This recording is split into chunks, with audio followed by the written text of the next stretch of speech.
There's a glitch in the Zoom. I'm trying to fix it right now. Oh, okay. You know what? I'm just going to have to start with you playing. The share That's screen's not fine. working. Okay. Okay. All right. Here we go. Okay. Go ahead. All right. Okay.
Good morning.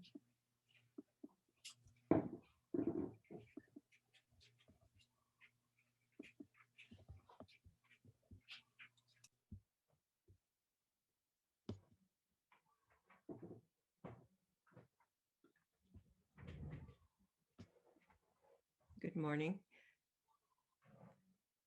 I light this cedar to purify, to unify,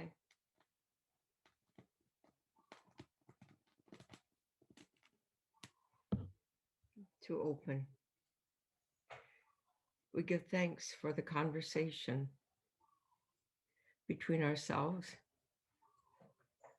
and you, ancestors, the beings of Earth, of the cosmos, and for the hill of Chartres that brings us together as it has through all time, that we might become one. In ancient days, the Carnutes and the Celts came to you, and in that communication emerged a beautiful way of knowing and being that resulted in a sacred landscape being preserved and in a direct communication with you, our beloved ancestors, Our Lady, our Creator. And with the arrival of the Christians comes the actual basilica. But even within that basilica lies the labyrinth, the pathway back to the original contact with the hill and the earth by humanity. And beyond that, the stained glass moving our hearts and minds to unity, that we might support the emergence of a nation state where the creation is understood through structures of humankind. Now, today, we gather in this circle, and through our dream work, through our prayers, through our community, we come together again, disparate, scattered selves of our life, of our planet, to renew, to become one with that clear fire of pure consciousness with Mother Earth and with you, Great Spirit. Ah, Mama, oh, I know. Thank you.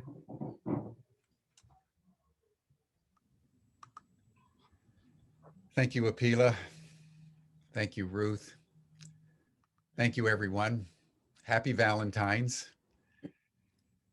I hope that today you reach out to all those you love in whatever form your love expresses itself, and tell them as heartfully as you can that you just simply love them.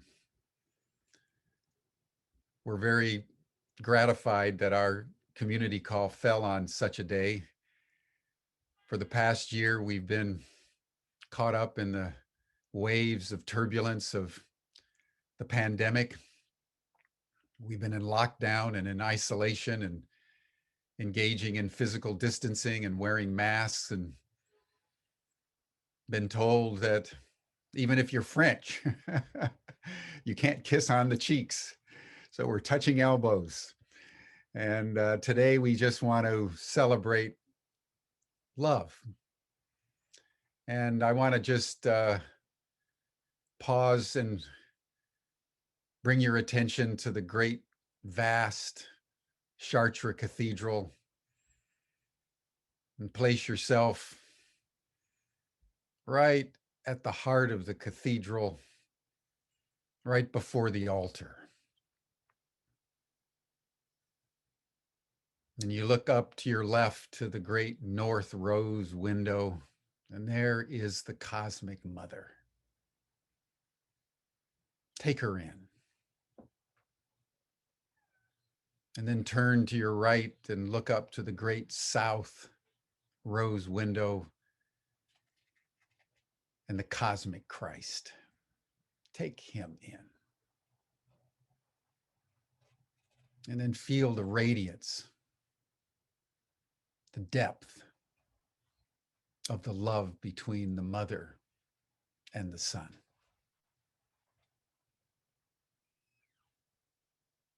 It's that love that generated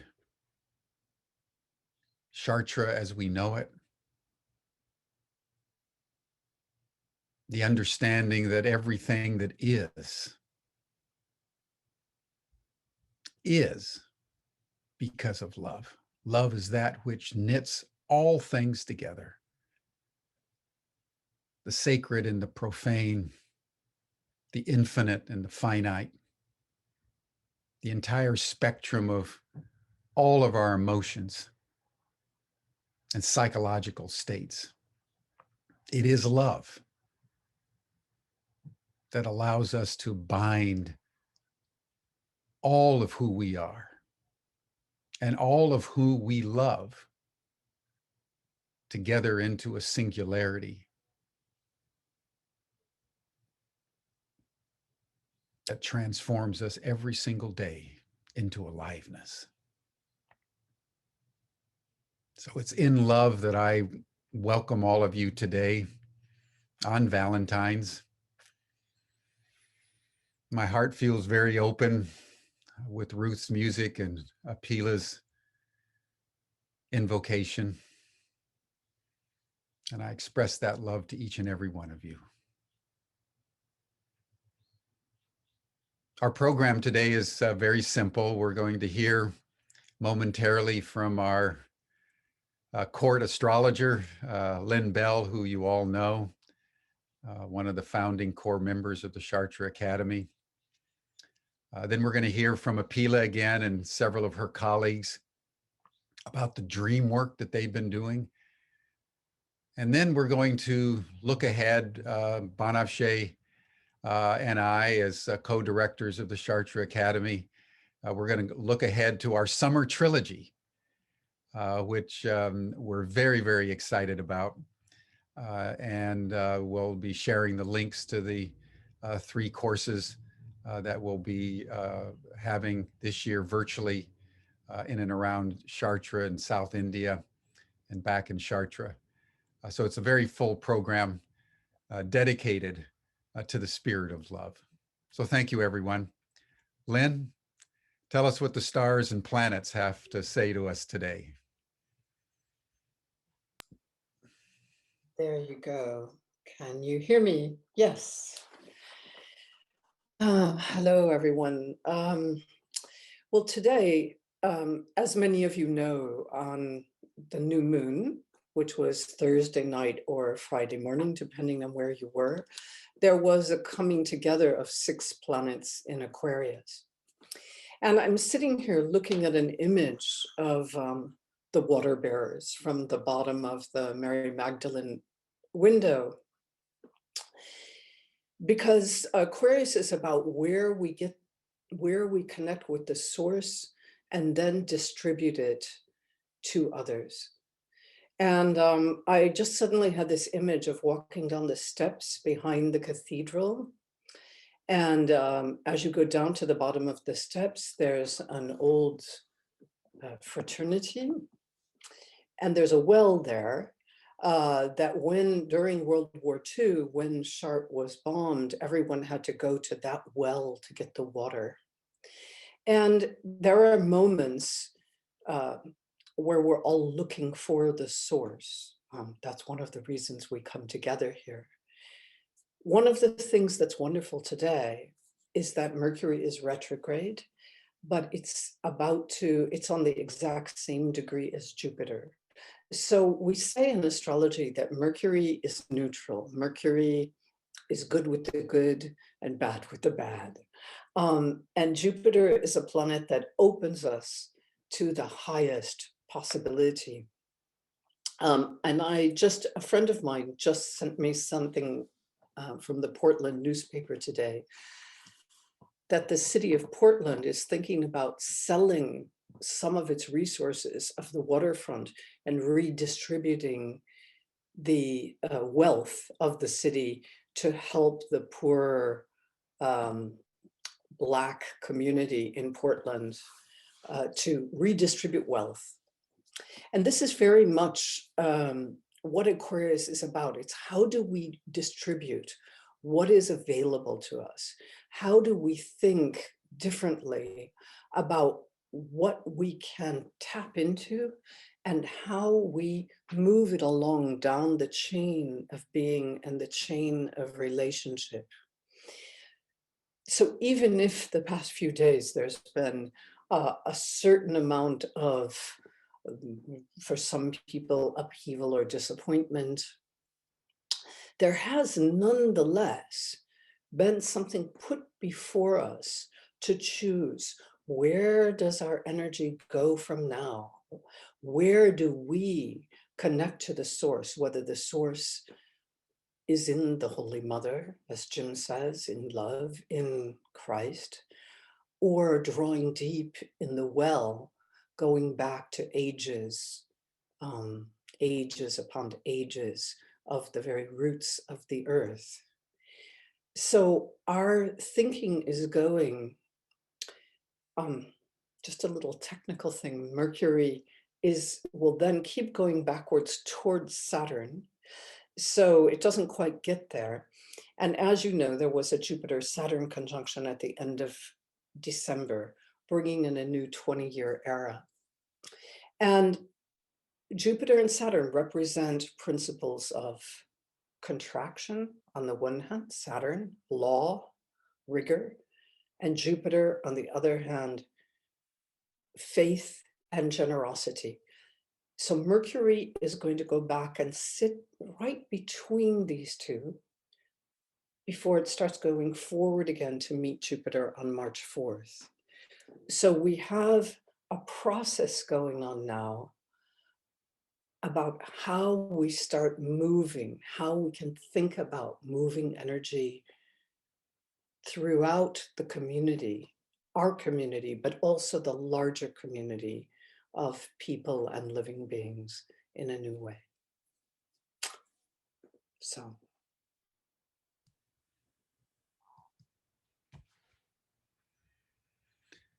Thank you, Lynn.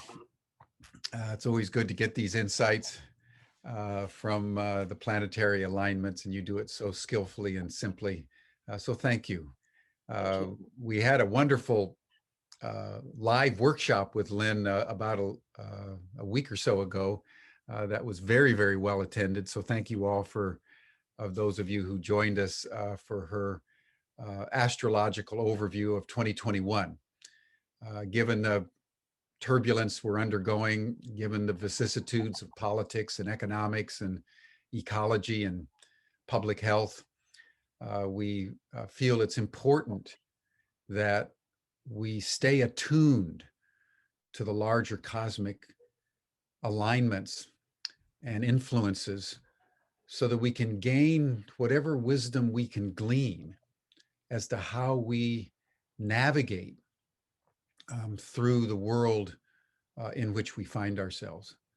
One of the other aspects that we've been paying very close attention to are our dreams. As you know from previous discussions, scientists have noted that worldwide, people are having more vivid, more dramatic, and more illuminating dreams.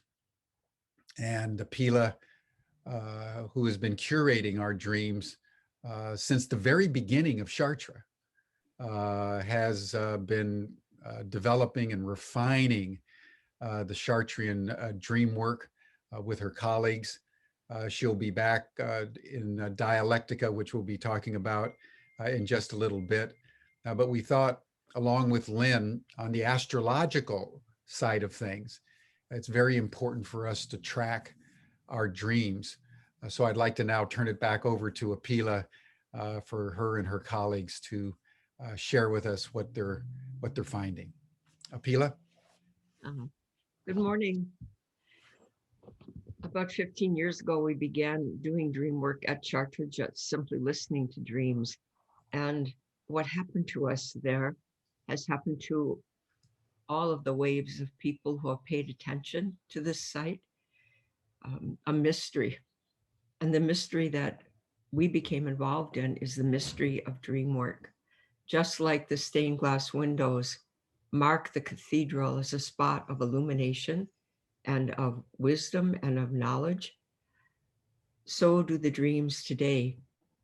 The cathedral itself is a time in history where human beings are building nation states.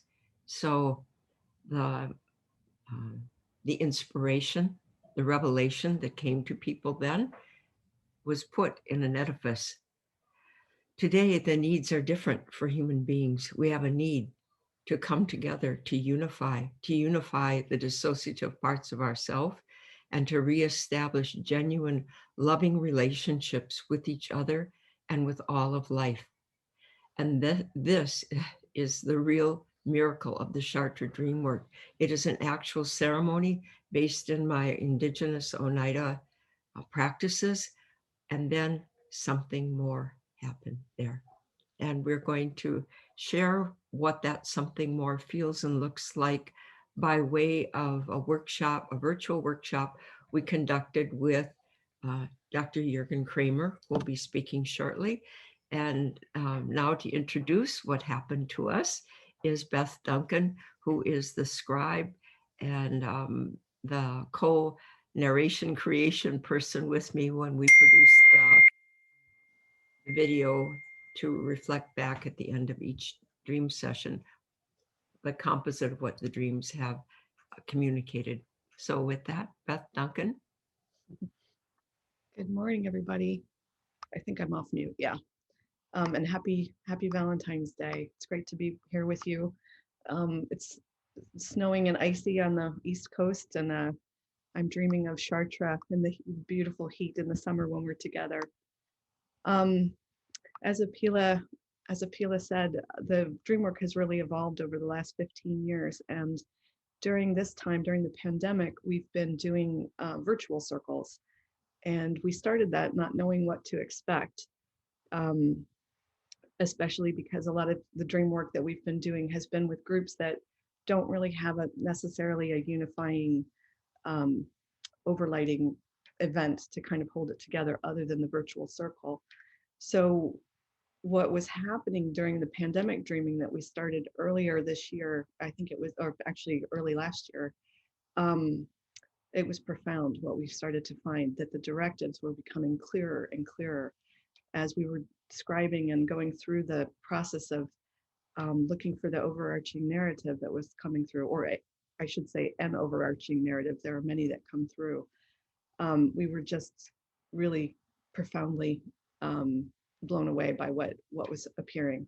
So we did a few of the pandemic dream circles. We did one for the Humanity Rising Summit, and then we did one with Jürgen. And what happened in Jürgen's circle took it to another level. So I'm going to post in the comments some of the more recent videos that we've done for the pandemic dreaming. So if anybody's interested, you can take a look. And then Jürgen, if you want to go ahead and explain what happened with Dancing with Uncertainty. Thank you. Yes, thank you, Beth. I'm a recent arrival to this dreaming process as part of my interest in the recovery of ancient capacities, the recovery of indigenous mind. And this event happened, it's really extraordinary because the people who came together did not have a connection. The team had a connection. The team came out of a conference that had been going on for over 35 years. But the people who were invited as participants didn't know each other. The format was very much like the format we're seeing here today, in the sense that there would be an opening and a prayer, and then there would be various presentations, and the presenters came from all over the world, including Australia for this particular event, and participants came from Israel, England, and the continental US. Now, we had a particular interest in our turbulences that Jim mentioned earlier, the turbulences in our times, the uncertainty in our times, and with that, a particular interest in the trickster figure. We were very careful in our descriptions not to figure the trickster too large, because we were afraid that that would just get too many tricksterish energies going that would be a little difficult to deal with in the virtual environment. But the trickster is a very important figure, because the trickster, who is oftentimes seen as a negative figure and as a devilish figure, but the trickster is really a neutral figure. All the trickster is interested in is getting things going where things are stuck. So the trickster has an interest in movement. The trickster lives in the in-between. There is an ambiguity. The trickster is not immoral. The trickster is amoral.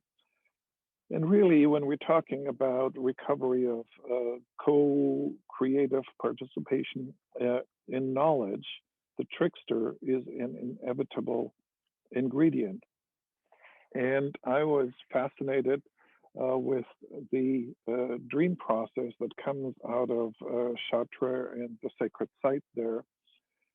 And as part of the work of recovery, I was really just blown away, really, with the pandemic dream videos, which Beth has posted the links for. So I invited Apila and the team to use this dream process during our conference events that happened over 3 months, in October through December at the end of last year. And that's really the context. And what's really miraculous is that a group of people of anywhere between 80 and 120 people who had no prior connection engaged in this communal process and the profundity of what happened. Over to you, Apila. So lots of words, but I can tell you this, one of the stories. When Jürgen contacted me and said that he was doing this conference on dancing with uncertainty, and he identified the role of the trickster. As an American Indian, it was kind of shocking to me because the trickster is such a powerful figure, Jung would say archetype, and dangerous too. But definitely, as Jürgen says, is going to cause something to happen. Something happened all right in these dreams, and I can tell you what it is. The fox is one of the animals, particularly in European indigenous history, that is a trickster figure that has those powers. So approximately 40 people reported dreams. And with those dreams, as they were reported, Beth was taking notes, and other people in our team were illustrating them graphically, cartooning, so that when all the dreams are reported at a glance, we can see what they were, whereas reading all these papers and all the notes we might not be able to pull it together and see what the implicate order is. So the first thing that happened is that a person from Kazakhstan, he's going into his house, and to the left side of the door, he sees a fox, and the fox is attractive, but he can see quickly that the fox is rabid, and he eventually grabs the fox by the throat and he's choking it to death. But he feels so ambivalent about doing it. He doesn't really want to kill it, and he takes the fox and he chucks it over a hillside, and he doesn't know for sure if the fox is alive or dead. And and afterwards he felt shaken by the dream and the experience. The next dreamer, and bear in mind, these people are from all over the world and they do not know each other, right? And may not have any background in dream work for all we know. The next dreamer says she had a fox come into her dream. And in her dream, the fox is also appearing to be somewhat aggressive, but upon scrutiny, she realizes that the fox is actually afraid. And by the end of the dream, she's cuddling the fox, holding it in her arms and comforting it. And as she does so, she can feel its fear. The third dreamer, who lives in California, in the redwoods out near the ocean, said it was a nice sunny day, and she had her door open, and she was sitting in her easy chair, just kind of relaxing, dozing off a little bit. And to her utter amazement, a fox walked up the steps to her house into the living room where she sat, looked around, turned, and walked out. And she said, this isn't a dream, but when I think about it, it feels like a dream. And I would have thought it was a dream, except my roommates saw it too. So the trickster that was recognized in the course description, eminent. It showed itself instantly in the dreams, and it showed itself in multiple levels of reality and pulled together people from various parts of the globe through virtue of having a fox dream. The thing about the fox is that as we looked into it, like, why fox? The raven is a trickster too. Well, when we looked into the characteristics of an actual fox, we found out that foxes can do something really amazing. They capture their prey in snowy countries, because the fox even exists in the Arctic. There can be 3 feet of snow and you'll see a little fox and it's just listening really alertly. And people used to think, well, they can hear the rodents under the snow and the grasses, and that's how they know how to find it. But it's more than that. Turns out the fox can see the Earth's magnetic field. It looks like a black line in their vision. And when the hearing and the black line of magnetism are lined up, the fox jumps up in the air, dives down through the snow, and is 78% effective in getting something to eat by doing that. So that's remarkable, we thought, about the fox. The other thing, as we researched the fox, like, well, backing up a bit, so what could you learn just even from that? One thing, listen to our dreams, and the trickster, the fox, has something to do with working through the dreams by what he can see and the dimensions he can pull together. So as we researched about the fox further, we discovered that there was a story that came from Finland. And why not? Because most of the people sharing their dreams had European descent. And those of us, I'm Oneida and French, and those of us who have European descent have the history of being expropriated and decolonized and have lost most of our indigenous ways of knowing and being. But in comes the fox. And the fox, even the fox is so important in European indigenous spirituality, old time, that people in the peat bogs have been discovered wearing fox amulets. So what we found about the fox is an old European traditional story, and it comes out of Scandinavia, Finland notably. And the fox is walking through the snow, and he's swishing his tail so that he wipes out tracks and no predator can follow him. But as he swishes his tail, the crystalline snow rising in the air forms the aurora borealis. And I thought about this. I thought, wait a minute, do I have an experience that resonates with this as well? And I remembered back to when I was a young woman, a professor, and I was driving to the far north of Canada, just to where the tree line is going to run out and the Arctic will start. And I'd been driving several hours on a wide open road, no traffic in either direction. And it was about 11 at night. I was very tired, road fatigued. And as I was barreling along at 80 miles an hour, up ahead of me on the left, the grasses just moved slightly, and it caught my eye. And out from the grass slides a red fox, and it stopped and it turned its head and it looked directly at me. And I hit the brakes of the car because I thought, if the fox comes out, I might hit it at this rate of speed. So the car stops, and when I opened the door, the fox slid back into the grasses. And I said, I need to stretch. This is dangerous. That fox stopped me, and I need to refresh my mind so I drive safely.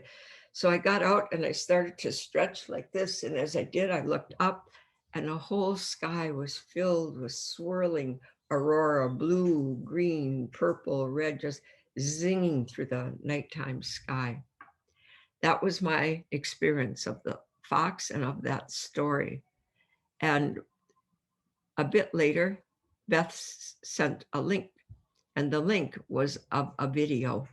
Now, during this time, while we were researching, is that after everyone reports their dreams, the dream team, there are 7 of us, we pull images and text together to create a video that we can play back to the people who contribute to the dreams, so they can see what an underlying message or story is from it.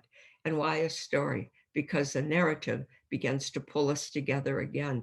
And as I said earlier, one of the big problems in our world today is our dissociation, and the fact that we have no language that's the same, no body of symbols that's the same.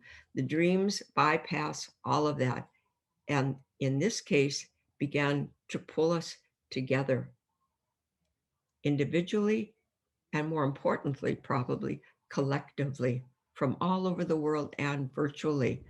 So it's a job to get these productions done, and we're under tight time constraints. We struggled with this story about the Dancing with Uncertainty dream work. There were many other dreams, but they all folded into this one point about the trickster and the fox and the aurora. And after we struggled for like 2 weeks, and the story would elude us, we'd think we'd have it, and then something didn't fit. And then Beth came across this video, and the video, which was already done exactly told the story that the dreams were speaking to us. So what we found out in true Fox fashion is we had worked for 2 weeks to get a narrative, and the Fox had arranged it that was already done anyway.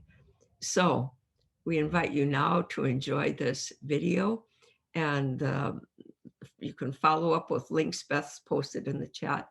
And I just say thank you and sweet dreams. Okay, Rick, you want to play the video, please?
Dạ, sức bà đeo bà nói ra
Apila, is there anything else you wanted to say? Uh, what I, what can you say, right? I think the main point is that the cry of our community, the cry of the earth, that we are able to be a part of the whole, that we, through the fox and through the dancing with uncertainty, through the gift of the dream ceremony given to us at Chartres, we are a part of the coming together again of humanity with all our relations. It's a big gift. It's a miracle, and it's going on. And everyone participating in this today, watch your dreams because you're a part of it. And it's catalytic. It doesn't stop. We are only the tenders of the dream, and the dreams are tender. Thank you. Thank you, Apila. Thank you, Jürgen. Thank you, Beth. It's such a beautiful part of our Chartrian community to have this foundational matrix of our dreams. It's quite extraordinary. And it reminds me, Apila, speaking of the Aurora Borealis,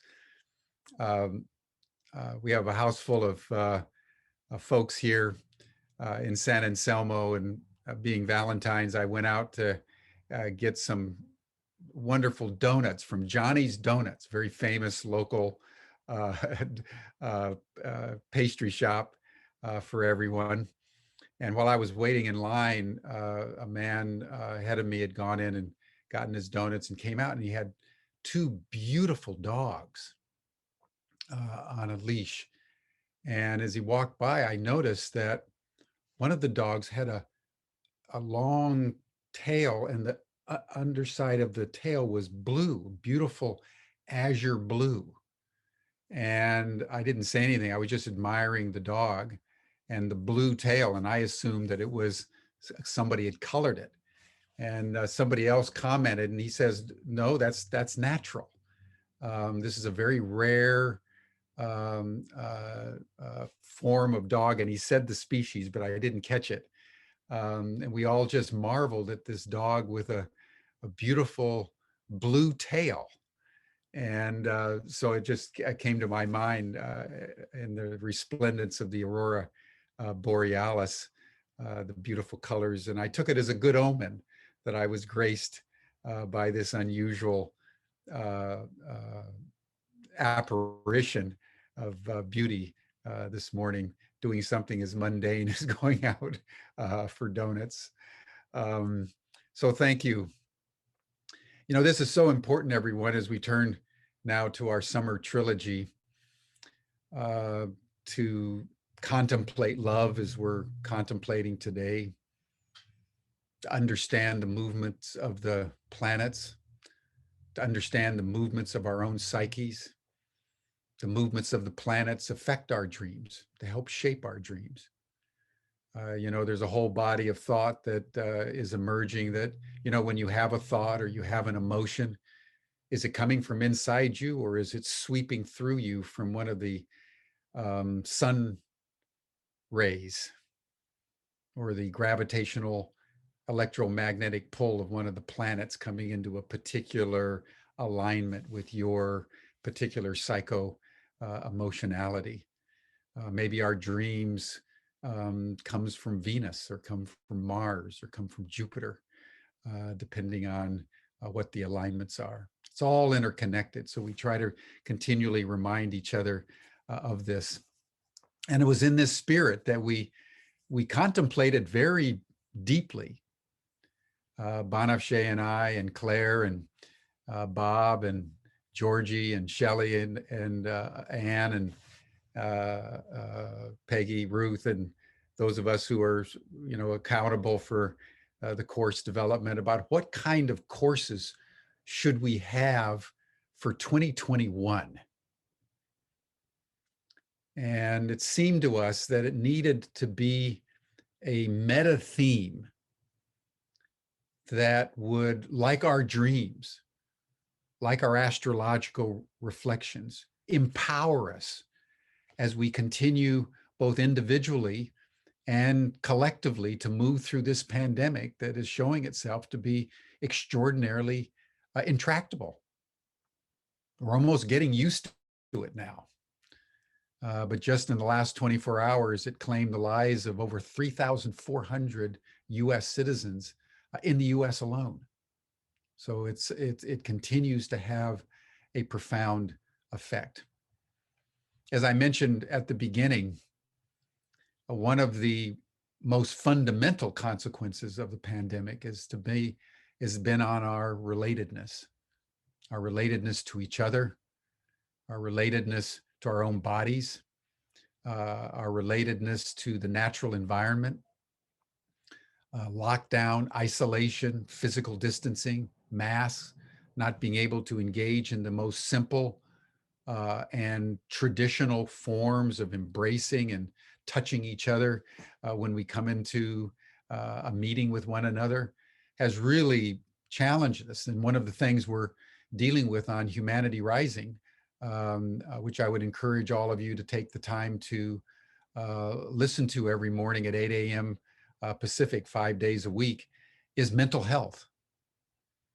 The effects of the pandemic on our mental health, as it shattered our normal ways of being together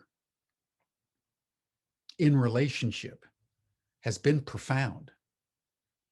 One of the consequences of the pandemic is, according to scientists studying these matters, has been on the little things we do, not our love relationships, but on our friendships in the office, getting coffee with people, all those things that you kind of don't even think about, but bind you together,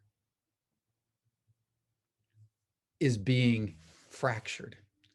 So we thought we would do our meta thematic for the summer courses on relationships in a time of COVID and look at some of the most fundamental aspects of how we relate holistically in a time when not only is the pandemic challenging us all over the world into new forms of relatedness, but that is coming together with a major transposition of values that is emerging worldwide and increasingly among the young, of increased fluidity in terms of gender and our sexuality. The very notions of male and female are being shape-shifted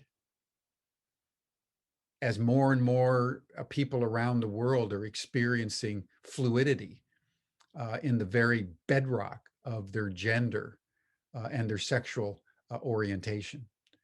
So that's the theme that we're going to be taking up in Dialectica, looking generally at the challenge of relationships in a time of COVID, and then focusing very specifically on the increasingly pan sexuality, the fluid sexuality that is taking place, because that is about the yin and the yang. Our maleness, our femaleness, our very gender is at the core of our identity. And we've thought for thousands of years that it was static. Turns out it's not. And what does that mean? What does that imply for the future definition of being human? That's the question that we're going to be exploring in Dialectica. You remember last year we explored the whole dialectic between trauma and transformation as the words of our time. And now we're going to explore the opposites, that second chakra within the context of gender and sexuality. I think it's going to be a very profound journey and illumination. So that's between the 4th and 10th of July. Again, everything will be virtual as it needs to be in a time of COVID. We're hoping, we're praying that by 2022, the situation will enable us to return to Chartres. I miss it terribly, as I know most of you do. But for now, we are compelled by legal restrictions, actually. Americans can't go into Europe right at the moment. And health restrictions, we're going to be doing everything virtually.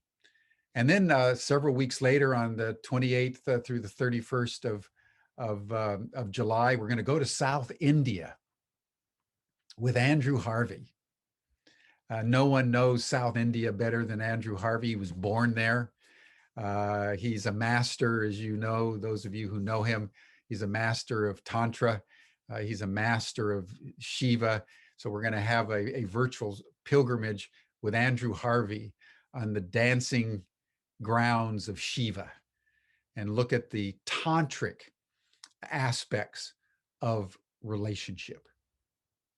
And as you know, Tantra emerged in the 4th, 5th centuries AD, about 1500 years ago, out of Buddhism initially, and then spread into Hinduism out of the intense, passionate, urgent desire to attain enlightenment in one lifetime. One lifetime. The seekers didn't want to go through eons of lives before they gained enlightenment. They wanted to do it now. And what they discovered is that the most profound way to attain enlightenment was by going to your opposite and fusing that opposite into yourself. And out of that comes a third thing. They would sit in graveyards and contemplate the corpses and feel the aliveness in their bodies. It is said that Milarepa, the great Tibetan mystic, the 12th century, sat for a year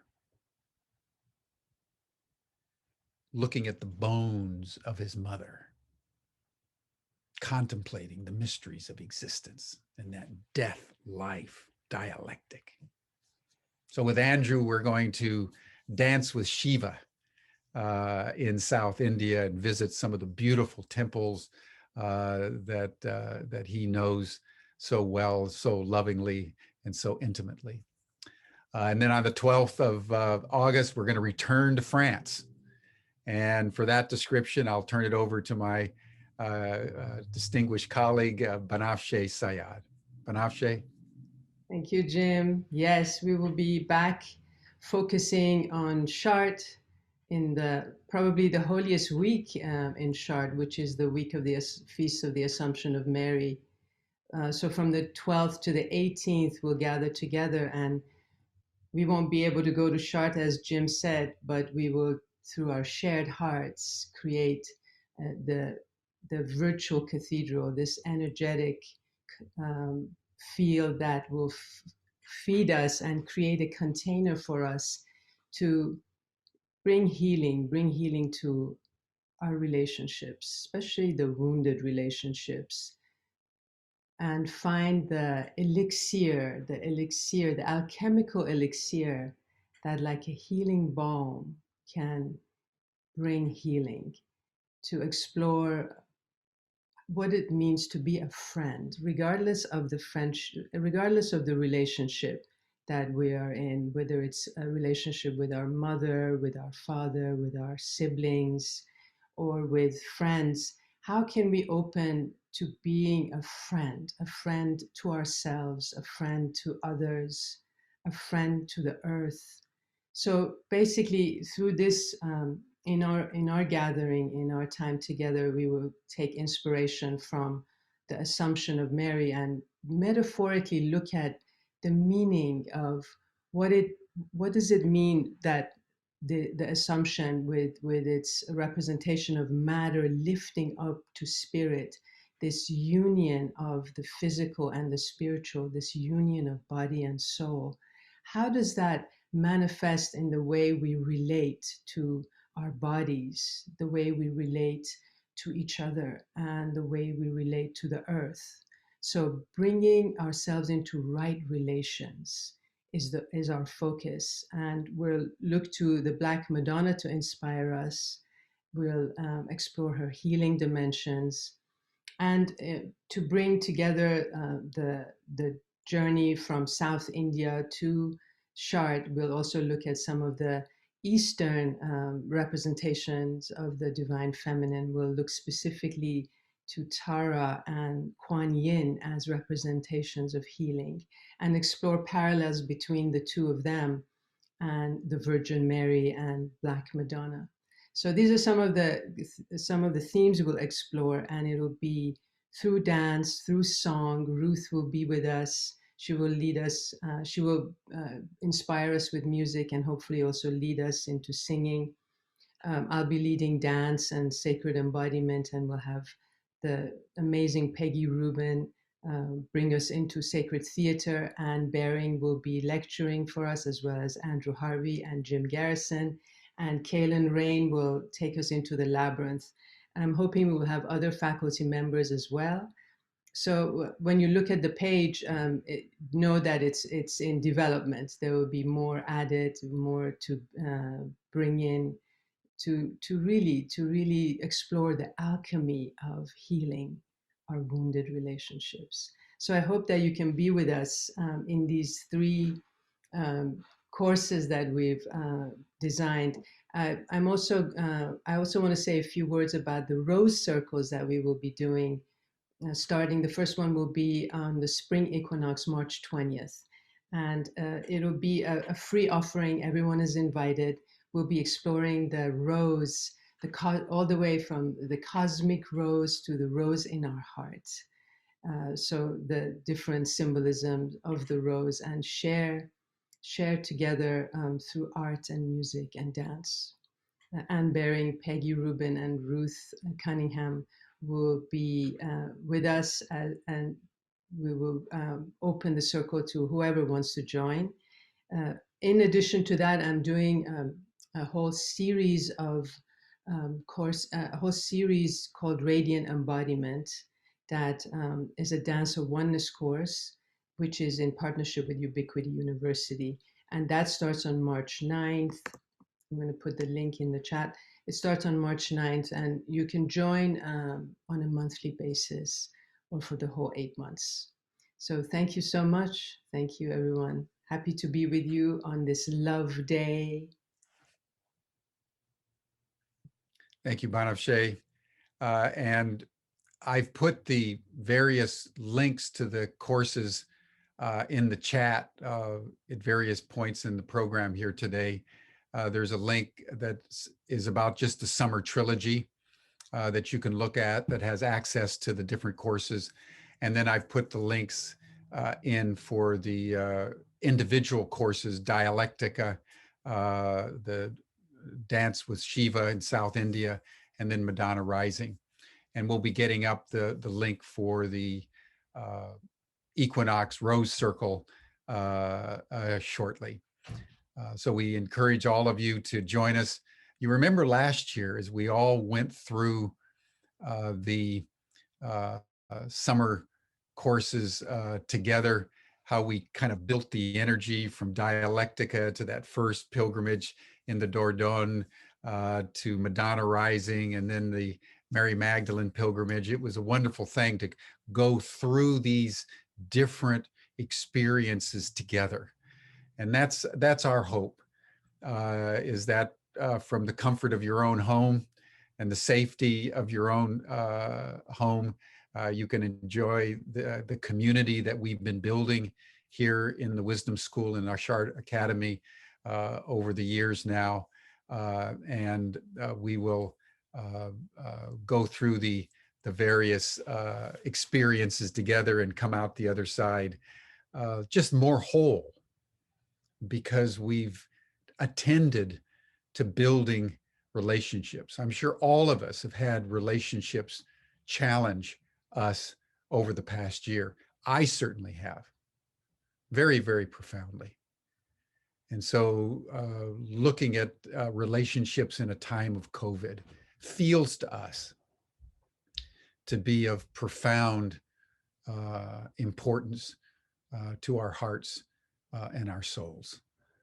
We'll be sending out more information as we go over the next couple of months, but we wanted everybody to know that they're live and available for you to sign up as of today. So thank you, Banafshe. You've been a splendid partner in building up the Madonna Rising pillar of Chartres Academy, while I've been building up the liberal arts pillar, and it's a beautiful temple that's rising, supported by the love of our wisdom community. So I just want to acknowledge everybody, and Apila and Ruth and Anne, Peggy, all of you that have been so grounding, I would say, and so loving in your support. It's a wonderful, wonderful thing. I think we will bring it now to a close, and we're going to ask Ruth to sing a song to bring us into open-heartedness, and then Apila will give us a closing benediction. Thank you, everyone. Ruth.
May the numinosity present in our circle grace our days, grace our planet. May the life and the love that we feel be the life and the love that heal. Amen. Oh, no. Amen. All my relations.